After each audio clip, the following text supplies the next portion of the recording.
রক্তিম আসতে স্যার বক্তৃতা দিচ্ছেন। উপস্থিত এই অনুষ্ঠানের সভাপতি, এই বিদ্যালয়ের শিক্ষক শিক্ষিকা এবং এই অনুষ্ঠানে নিমন্ত্রিত শিক্ষক শিক্ষিকা সবাইকে শ্রদ্ধা, অভিনন্দন ও শুভেচ্ছা জানাই। প্রিয় দিদিমণি এবং তার পরিবারের যারা উপস্থিত রয়েছেন তাদের জন্য অনেক শ্রদ্ধা এবং শুভকামনা জানাই।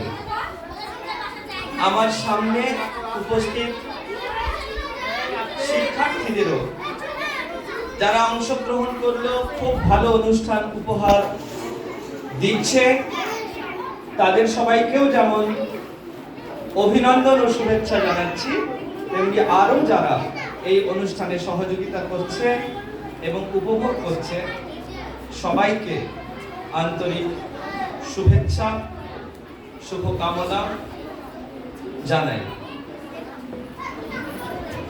মানসীদিকে আমরা বহু বছর ধরে চিনি, জানি। অত্যন্ত শান্ত এবং নম্র স্বভাবের, সবার সঙ্গে মানিয়ে নিতে পারেন।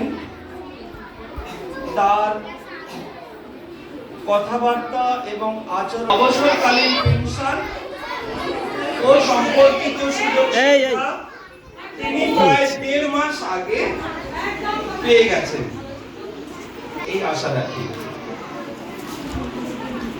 হয়তো সরকারি নিয়ম অনুসারে চাকরি জীবনের আজ শেষ দিন, কিন্তু বোর্ডে লেখা বিদায় সম্বর্ধনা অনুসারে আমাদের কাছে আমরা বিদায় দিতে চাই না।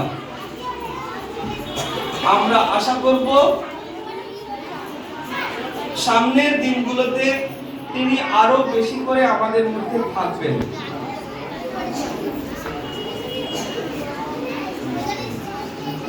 আজ চাকরি জীবনের শেষ দিন হলেও আগামীকাল থেকে কর্মজীবনের এক নতুন অধ্যায় শুরু। জীবনের এই নতুন পর্যায়ে তিনি আরো বেশি করে সক্রিয়তার সঙ্গে স্বমহিমায় আমাদের সবার সঙ্গে থাকবেন, এই আশা রাখব। আগামী জীবন সুস্থতায় এবং পরিবারের সঙ্গে সুখ, শান্তি ও সমৃদ্ধির আলোয় ভরে থাকুক, এই কামনা করে আমার বক্তব্য শেষ করছি। সমিতির পক্ষ থেকেও এই স্কুলের আয়োজক সহ উপস্থিত সবাইকে এইরকম একটি অনুষ্ঠানে অংশগ্রহণ এবং আন্তরিকভাবে সহযোগিতা করার জন্য শ্রদ্ধা এবং অভিনন্দন জানাচ্ছি। নমস্কার।